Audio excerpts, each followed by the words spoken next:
খুবাইব রাদিয়াল্লাহু তাআলা নামাজটা তাড়াহুড়া করে পড়লেন। বেঈমানরা জিজ্ঞাসা করলো, তোমার তো জীবনের শেষ নামাজ, এত তাড়াহুড়া করে কেন পড়লা? একটু সময় লাগায়া পড়লেও তো কিছু সময় দুনিয়ায় বেঁচে থাকতা। খুবাইব রাদিয়াল্লাহু তাআলা বলেন, এ বেঈমানরা শুন, নামাজে এত মজা পাইছিলাম, এত ভালো লাগছিল, কিন্তু নামাজটা তাড়াহুড়া করার কারণ হইল, আমি যদি নামাজ দেরি করে পড়ি তোমাদের ধারণা আসতে পারে যে মরণের ভয়ে আমি নামাজটা ধীরে ধীরে পড়তেছি। আমার মরণের ভয়ে নামাজ আমি আস্তে আস্তে পড়তেছিলাম, এটা তোমাদের ধারণা হতে পারে। আমি নবীর সাহাবীর প্রতি তোমাদের এমন ধারণা যেন না হয়, তাই মরণের ভয়ে তাড়াতাড়ি নামাজ পড়িস। মরণের ভয়ে নামাজ ধীরে ধীরে পড়ি নাই, তাড়াতাড়ি পড়ছি, যেন তোমাদের মধ্যে ধারণা না আসে। খুবাইব রাদিয়াল্লাহু তাআলা এত শাস্তি দিয়া মারছে রে, শরীরের মধ্যে চতুর্দিক দিয়া তারা এইভাবে লোহা ঢোকায়া দিছে, প্যারাগ মারছে, শরীরে জায়গায় জায়গায় প্যারাগ মারছে। এমনি মৃত্যু একটা স্বাভাবিক, কিন্তু সারা শরীরে যদি লোহা ঢোকায়া দেয় কত যন্ত্রণা। এই যন্ত্রণা দিয়া দিয়া দিয়া দিয়া ওনাকে হত্যা করলো। খবর চলে গেছে মদিনায়, খবর চলে গেছে আপনার 10 জন সাহাবীকে তারা হত্যা করছে, খুবাইবরে মারছে। যারা মারছিল তার বোন, যেই বোন ঘরের জানালার ফাঁক দিয়া দেখছিল খুবাইব আঙ্গুর খায়, এই মহিলাটা কালেমা পরে পরবর্তীতে ঈমান আনছে। ঈমান আনার পরে সাহাবীদের কাছে বর্ণনা করলো, তারা জিজ্ঞাসা করলো, তুমি কিভাবে কালেমা পড়লা? তোমার ভাই তো আমাদের সাহাবীদেরকে হত্যা করছে। হয় আমার ভাই যারে হত্যা করছে তার দৃশ্য দেখেই আমি কালেমা পড়ছি। খুবাইবকে আমার ভাইয়েরা ঘরের ভিতরে বন্দি করে রাখছে, কিন্তু আমি তাকায়া দেখি কে যেন তারে দামি দামি দামি দামি ফল দিয়া যাইত। আমার যুবক ভাইয়েরা, খুবাইবের কাছে তারা শেষে একটা কথা বলছিল, তোমার আমরা ছেড়ে দিতে পারি একটা শর্তে, এটা হলো যদি তোমরা মুহাম্মদের রাস্তা ছেড়ে দাও। নাউজুবিল্লাহ। খুবাইব বলল, 100 বার যদি মৃত্যুদণ্ড আমাকে দেওয়া হয় রে, আমার নবীর নাম আমার জবান থেকে সরাইতে পারবি না।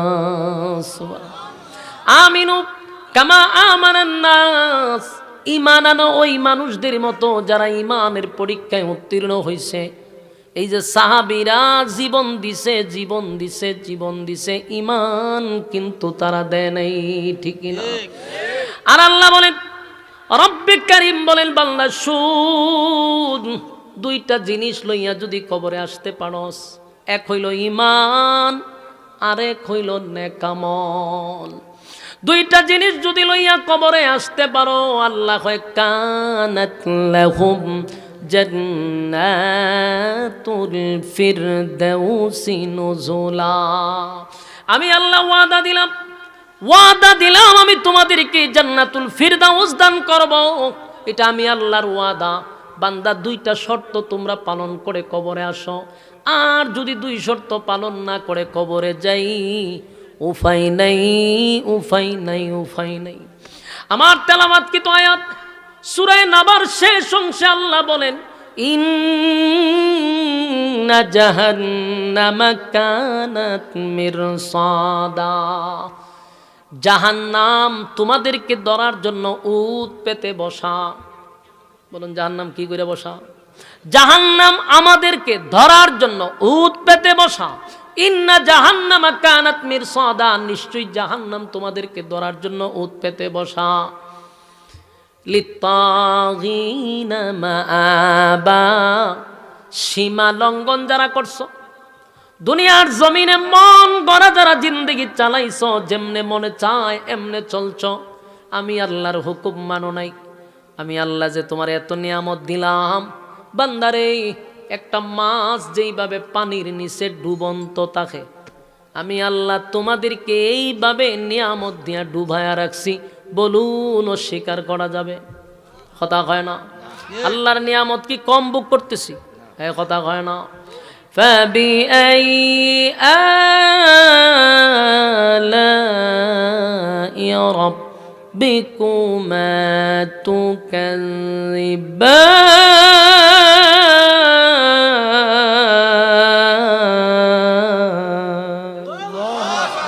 আল্লাহ কয় কোন নিয়ামতের অস্বীকার করবি বান্দা বল। এত নিয়ামত দিয়া তোরে ডুবায়া রাখলাম, আমার নিয়ামত খাইলি, আমার জমিনে হাঁটলি, আমার সঙ্গে তুই নাফরমানি করলি। জাহান্নাম বলে আল্লাহ আমাদের কাছে ছেড়ে দাও। জাহান্নাম সেদিন তর্জন গর্জন করবে, আল্লাহ নাফরমানদেরকে আমার পেটে দিয়া দাও। ইন্না জাহান্নামা কানাত মিরসাদা। জাহান্নাম উত পেতে বসা থাকবে আমাদেরকে ধরার জন্য। লিত্তাগিনা মাআবা, সীমা লঙ্ঘন যারা করছে তাদেরকে ধরার জন্য। সীমা লঙ্ঘন করা যাবে না, মনে যেমনে চায় এমনে চলা যাবে না, কারণ এই দুনিয়া ক্ষণস্থায়ী, চিরস্থায়ী আরেকটা আছে না নাই? দুনিয়ার বিচার করে এখন লম্পটার বদমাশগুলি, বেইনসাফে বরা গোটা পৃথিবীর বিচার ব্যবস্থা। কোথাও বিচার নাই, দেশেও নাই, বিদেশেও নাই। কিন্তু আল্লাহ হয় সেদিনের বিচারক হব স্বয়ং আমি আল্লাহ। আল্লাহ সেদিন বিচার করবে রে, মালিক সেদিন বিচার করবে, মালিক ইয়াউমিদ্দিন। আল্লাহ সেদিন বিচারক হবেন, কোনো বেইনসাফি বিচারক হবে না, ইনসাফের বিচার করবে। ঠিক নেই? বাংলাদেশে কি ইনসাফের বিচার আছে? কথা হয় না। গ্রামে গঞ্জে শহরে বন্দরে সব জায়গায় হয় বেইনসাফি বিচার। গ্রামে একটা বিচার হয়, এটার আপনারা কি কোন সালিশ? হ্যাঁ, সর্দার মাতব্বর, আপনারা কি তখন যে বিচার করে মাতব্বর অথবা সর্দার। গ্রামের সালিশের বিচার যারা করে, এখান থেকে দুর্নীতি আছে না নাই? 500-1000 টাকার কারণে একটা নির্দোষ মানুষে দোষী বানায়া দেয়, দোষী মানুষটারে নির্দোষ বানায়া দেয়। এই গ্রাম থেকে শুরু হয় দুর্নীতি।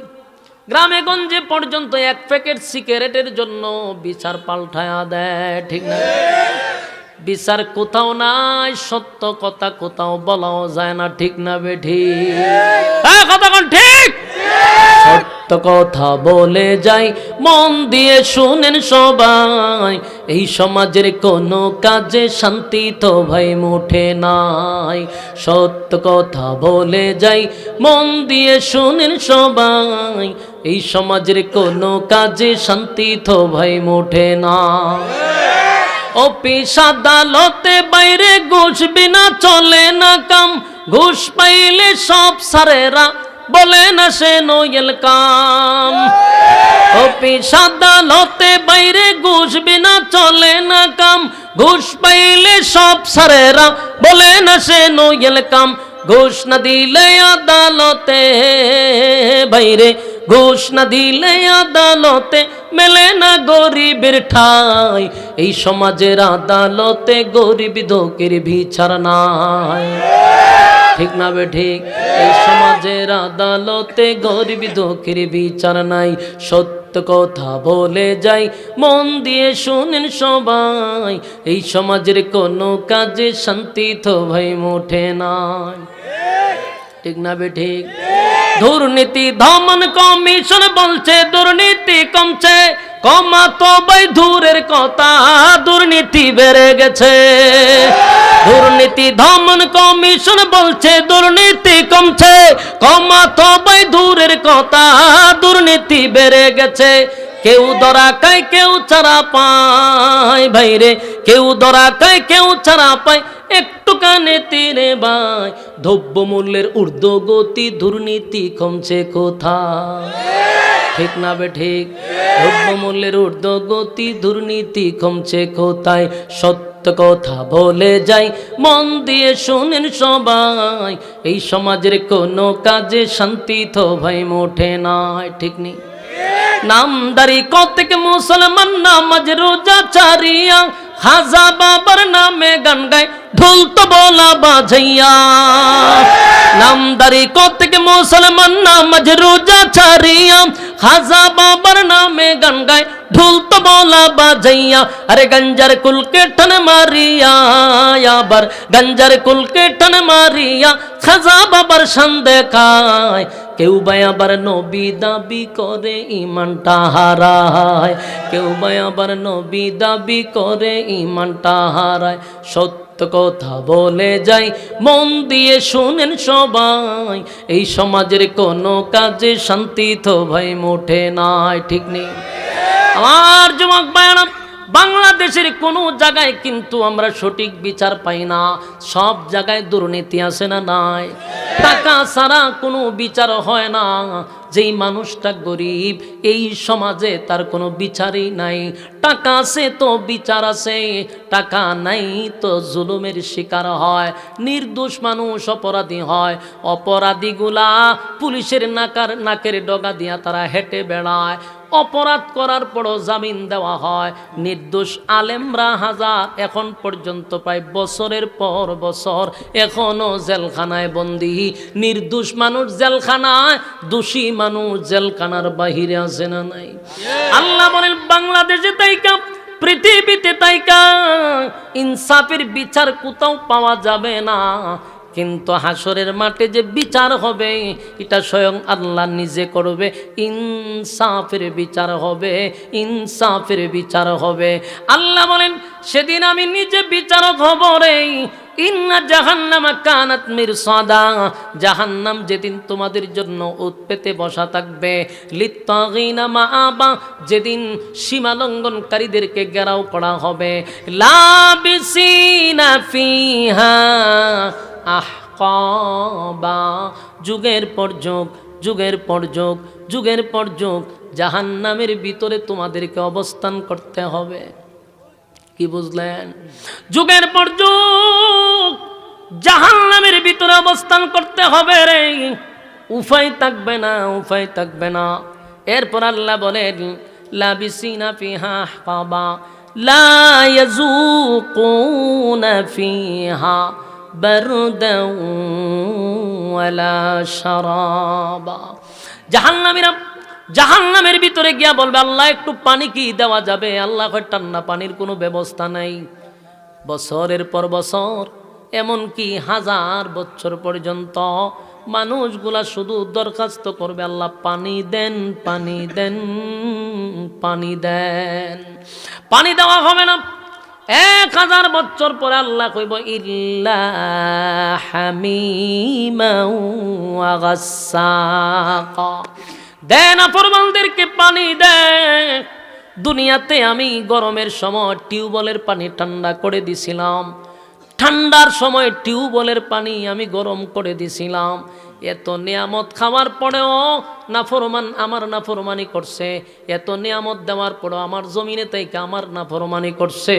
এই নাফরমানরা পানি চায় এখন জাহান্নামের ভিতরে আইসা, দে পানি দে। ইল্লা হামিমা ওয়া গাসসাকা, এমন একটা পানি দিবে রে যেই পানি পান করার পরে বান্দা চিৎকার দিয়া বলবে মালিক এমন পানি আপনার কাছে চাই নাই। এমন একটা পানি দিবে গো, যেই পানি হবে মানুষের রক্ত আর পুজ আর বিষাক্ত পানি, যেই পানিটা পান করলে পড়ে ভিতরের নারী বুড়ি গলে গলে গলে গলে পায়খানার রাস্তায় বাহির হয়ে যাবে। জুরে কন্যা নাউযুবিল্লাহ। জাহান্নামীরা বলবে মালিক রে এমন পানি আপনার কাছে চাই নাই, এমন পানি আপনার কাছে আমি চাই নাই। আল্লাহ কয় জাযাআও ওয়াফাকা। এখন বুঝ বান্দা কেমন লাগে। কি বুঝলেন? বক্তা গাইছে আইছে তো কন্যাখানে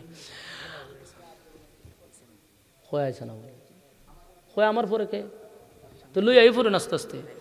আমার যুবক বায়না ইল্লা হামিমা ওয়া গাসসাকা জাযাআও ওয়াফাকা। এই জাযাআও ওয়াফাকা এই কথাটা মানুষের একটা শারীরিক কষ্ট এবং মানসিক কষ্ট। যখন বান্দা বলবে আল্লাহ এমন পানি আপনার কাছে চাই না, তখন আল্লাহ কয় কেন বান্দা দুনিয়া থেকে আমি মিষ্টি পানি দেই নাই, নিয়ামত দেই নাই। জাযাআও ওয়াফাকা। এখন বুঝ বান্দা মজা কেমন লাগে। উপায় থাকবে না। আল্লাহ তো দুনিয়াতে রহমান, মায়া দয়া আল্লাহর বেশি।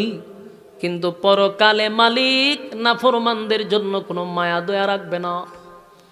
নাফরমানদের জন্য আল্লাহর পক্ষ থেকে কোনো মায়া দয়া নাই। নেককারের জন্য আল্লাহর কাছে মায়া দয়ার অভাব নাই। যুবক ভাইরা এখন একটু চিন্তা করেন, আল্লাহ বলছে বান্দারে দুইটা জিনিস যদি লইয়া কবরে আসতে পারস, ঈমান আর নেকামল, ঈমান আর নেকামল, ঈমান আর নেকামল লইয়া কবরে আসলে আমি আল্লাহ ওয়াদা দিলাম কানাত লাহুম জান্নাতুল ফিরদাউসি নুজুলা, আমি আল্লাহ তোদেরকে জান্নাতুল ফিরদাউসের মেহমান বানাবো। তবে দুইটা গুণে গুণান্বিত হওয়া লাগবো, একটা হইল ঈমান আর একটা হইল নেকামল। নেকামল আর ঈমান লইয়া কবরে আসলে পরে আল্লাহ বলেন এমন একটা জান্নাত দিব, এই পৃথিবীর 10টা পৃথিবীর সমান রাজত্ব দিয়া দিব। জোরে জোরে কোন সুবহান। এই পৃথিবীর 10টা পৃথিবীর সমান রাজত্ব দিবে। এরপরে আল্লাহ বলেন শুধু এখানেই শেষ নয়, জান্নাতের ঢোকার পরে আর কোনোদিন তোরা মরবি না। দুনিয়াতে মরণ আছে, আফসোস আছে না নাই? আল্লাহ কয় জান্নাতে আর মরবি না, মরণের কোনো আফসোস থাকবে না। দুনিয়াতে আমরা বৃদ্ধ হওয়া লাগে, আল্লাহ কয় আর বৃদ্ধ হবি না। দুনিয়াতে আমরা খাটো, আল্লাহ কয় আর খাটো হবি না, কমপক্ষে 60 হাত লম্বা। সুবহানাল্লাহ। শুনি মানুষের আফসোস দুনিয়ায় থাকে, মানুষ মরতে চায় না কিন্তু মরা লাগে, মানুষ বৃদ্ধ হতে চায় না। জান্নাতে আল্লাহ বৃদ্ধ বানাবে না, 25-24 বছরের যুবক বানায়া দিবে, আর কোনো দিন বুড়া হবে না। আমরা অনেক সময় লম্বা খাটো মিলায় আসি, জান্নাতের ভিতরে কমপক্ষে লম্বা হবে 120 হাত অথবা 60 হাত লম্বা বানায়া দিবে রে। দুনিয়াতে কেউ কালা, কেউ সুন্দর, কেউ সাদা, কেউ শ্যামলা, ঠিক না বেটি? আল্লাহ কয় জান্নাতের ভিতরে ইউসুফ নবীর মতো সুন্দর চেহারা দিব, চিন্তার কোনো কারণ নেই। সুবহানাল্লাহ। দুনিয়াতে কেউ কণ্ঠ সুন্দর, কেউ কণ্ঠ ভালো না, কেউ ফাড়াবাস, কেউ আবার জোরাবাস, ঠিক না বেটি? আল্লাহ কয় জান্নাতের ভিতরে সবার কণ্ঠ থাকবে দাউদ আলাইহিস সালাতু ওয়াস সালামের মতো। যেই নবী তার গ্রন্থের থেকে তেলাওয়াত করলে উড়ন্ত পাখি জায়গায় বৈশা যাইত, সমুদ্রের মাছগুলি লাফাইতে লাফাইতে নবীর কাছে চলে আসতো। জোরে কোন সুবহান। এমন কণ্ঠ আল্লাহ জান্নাতের ভিতরে দিবে রে। শুধু কি তাই? আল্লাহ কয় এখানেই শেষ না, সুন্দর চেহারা দিব, আদম নবীর মতো বডি বানায়া দিব, এই ইউসুফ নবীর মতো সুন্দর বানায়া দিব। এখানেই শেষ না, রাজত্ব দিব কমপক্ষে এই পৃথিবীর 10টা পৃথিবীর সমান। চরিত্র দিব মুহাম্মাদুর রাসূলুল্লাহ সাল্লাল্লাহু আলাইহি ওয়াসাল্লামের চরিত্র। সুবহানাল্লাহ। চরিত্র হবে সুন্দর, আজিম চরিত্র। কার চরিত্র? আজিম চরিত্র নবী মুহাম্মাদুর রাসূলুল্লাহ সাল্লাল্লাহু আলাইহি ওয়াসাল্লামের চরিত্র। সুবহানাল্লাহ। ওয়া ইন্নাকা লাআলা খুলুকিন আযীম। আল্লাহ কয় খুলুক আযীম দান করব। এবং চরিত্র লইয়া কবরের ভিতরে গেলে মানুষের আর কোনো জিনিসের অভাব পড়বে না। বউ দিব কমপক্ষে 72টা। দেয় নাই।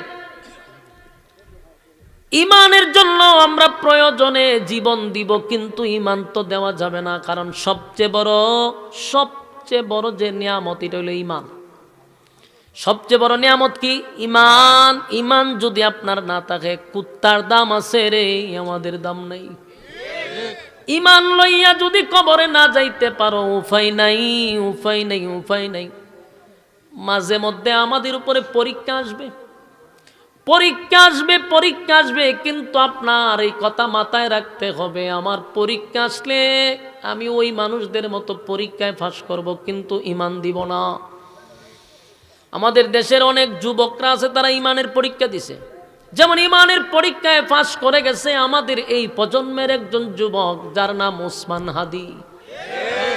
এটা একটা ইমানের পরীক্ষা দিছে, কারণ আধিপত্যবাদের কাছে মাথা নত করে নাই। সে মাথা নত করে নাই, ইসলামের পক্ষে কথা বলছে। সব সময় দেখবেন তার কথার মধ্যে যেন একটা দরদ ছিল ইসলামের প্রতি। ইসলামের প্রতি সে দরদ নিয়ে কথা বলছে, এই জন্য বাতিলদের সহ্য হয় নাই, এই জন্য দুশ্মনদের সহ্য হয় নাই। উসমান হাদি কেন তারা কেন হত্যা করলো? তার কারণ হলো সে ইসলামের পক্ষে কথা বলে, আধিপত্যবাদের বিরুদ্ধে কথা বলে। বাংলাদেশের জন্য তার দেশ প্রেম ছিল, নীরবে নীরবে সে বাংলাদেশটাকে মহব্বত করত, ভালোবাসত, তার বক্তব্যের দ্বারায় ফুটে উঠত। এটা সহ্য করতে পারে নাই, জীবন দিছে কিন্তু ইমান দেয় না, বাতিলের কাছে মাথা নত করে নাই। তার মতো কত যুবক বিক্রি হয়ে গেছে, টাকার কাছে বিক্রি হয়েছে, ক্ষমতার কাছে বিক্রি হয়েছে, কিন্তু উসমান হাদি বিক্রি হয় নাই, কারো কাছে বিক্রি হয় নাই। আমার যুবক ভাইয়েরা, আগামীর প্রজন্ম সবাই হাদির মতো যুবক হইয়া দাঁড়াইতে হবে।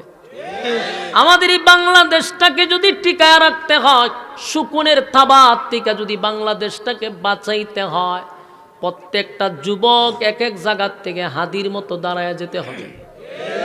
আমি প্রায় জায়গাতেই বলছি, আগামীর প্রজন্মে যত সন্তান দুনিয়াতে জন্মগ্রহণ করবে সবার নাম রাখা হবে হাদি, যেন আগামী 100 বছরেও হাদির নাম মানুষের কলিজার থেকে মুছে না যায়। এই যে দেখেন না, এখন ইস্যুর উপরে ইস্যুগুলা দিতে দিতে হাদিরে মানুষের মন থেকে সরানোর জন্য বিশাল একটা ষড়যন্ত্র চলতেছে। তাই আমি প্রত্যেক বক্তা ভাই সহ মানুষকে বলবো, প্রতিটা মাহফিল হোক, স্টেজ হোক, যেখানেই হোক, হাদির নাম উচ্চারণ করতেই হবে। মানুষের মন থেকে হাদিকে এত সহজে সরায়া দিতে আমরা দিব না, ঠিক না? এত ফিরিত কার জন্য? এত ফিরিতটা কার জন্য? যেই দেশের লাগে আপনার এত ফিরিত। আজকে দেখছেন নি, বাংলাদেশের একজন প্লেয়ার মুস্তাফিজ, আমাদের বাংলাদেশের একটা গর্ব না, হেরে কিনা নিছে। ওই কি আইপিএল না বিপিএল? আইপিএল নি, আইপিএল।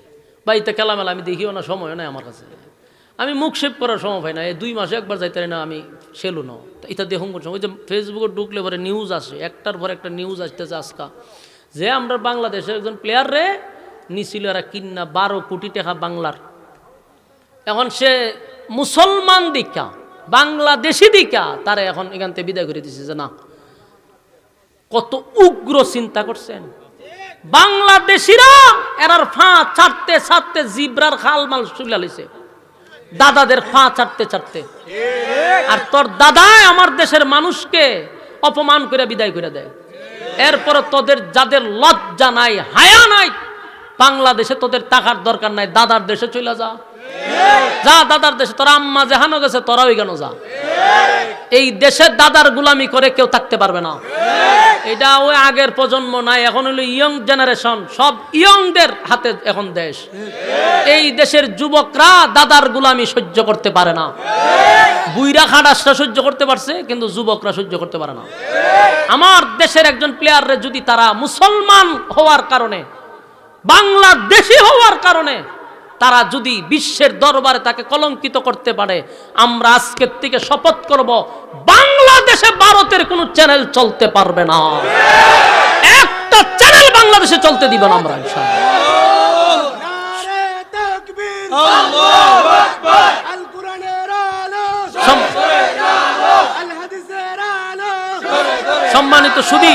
সম্মানিত সুধী, এটা আওয়াজ তুলতে হবে। প্রত্যেকে ফেসবুক চালান না, ফেসবুক শরীফ ছাড়া তোর কেউ নাই। এই প্রত্যেকটা ফেসবুক ওয়ালারা আপনারা প্রতিবাদ করবেন যে বাংলাদেশ থেকে ভারতের সমস্ত চ্যানেল বন্ধ হতে হবে। আমরা এখান থেকে প্রতিবাদ করছি।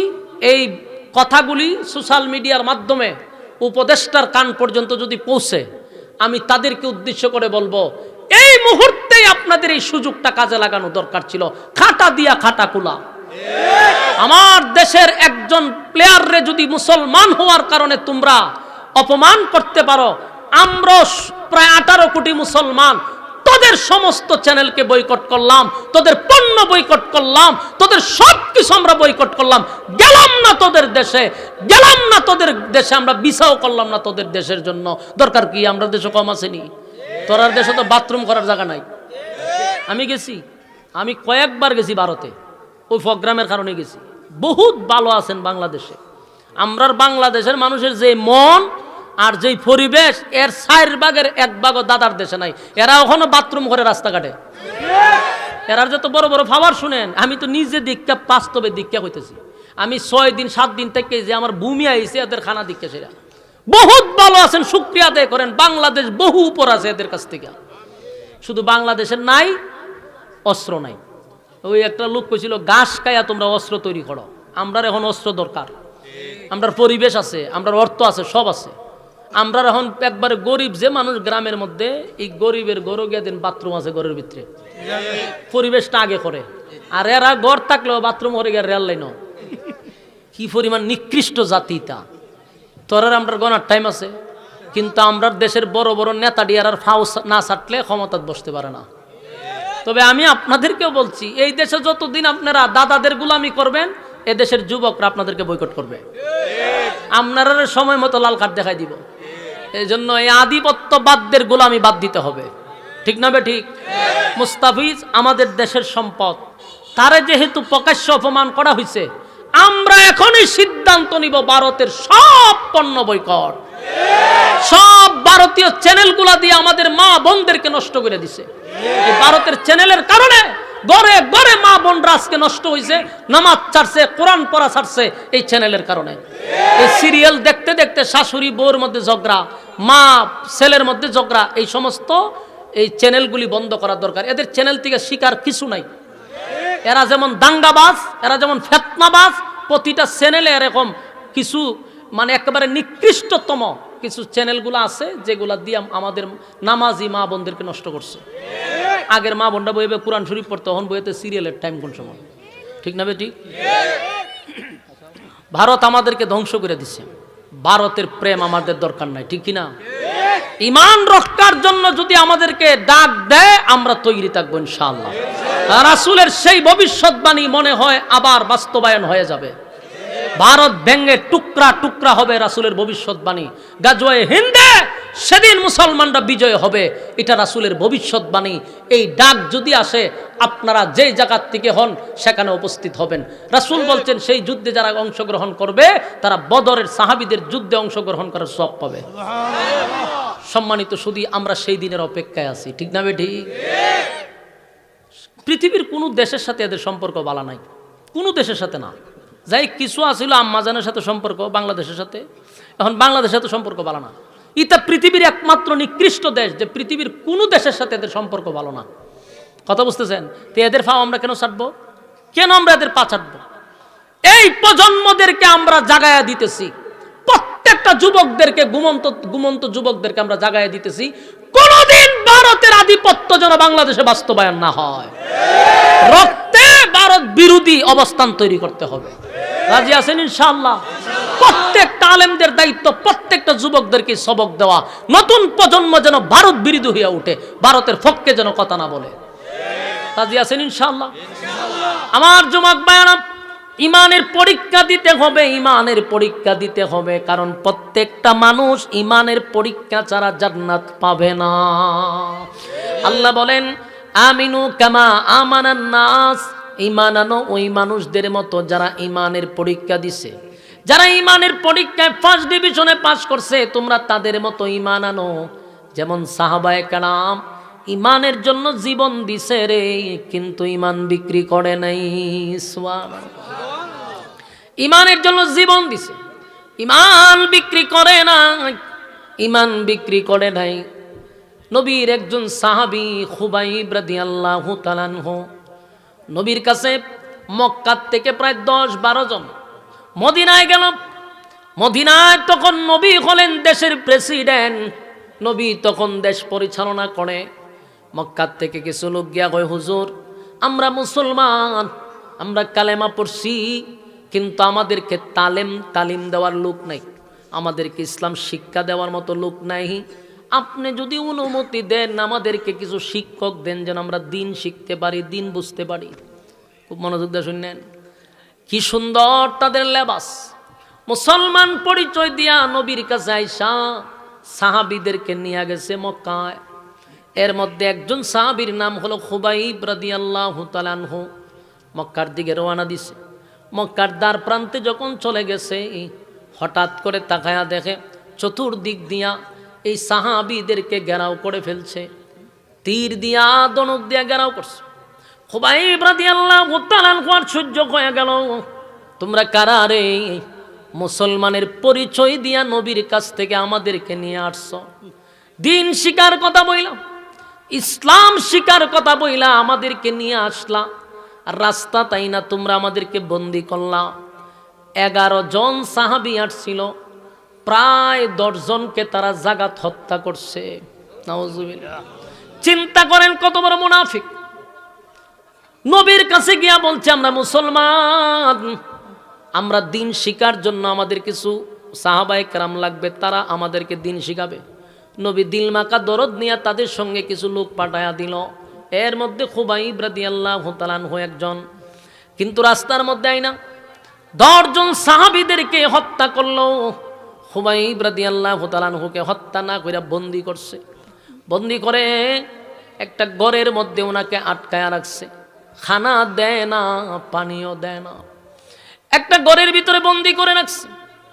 খুবাইব রাদিয়াল্লাহু তাআলা আনহু জিজ্ঞাসা করলো, কেন তোমরা আমারে আমার সাথী ভাইগুলারে হত্যা করলা?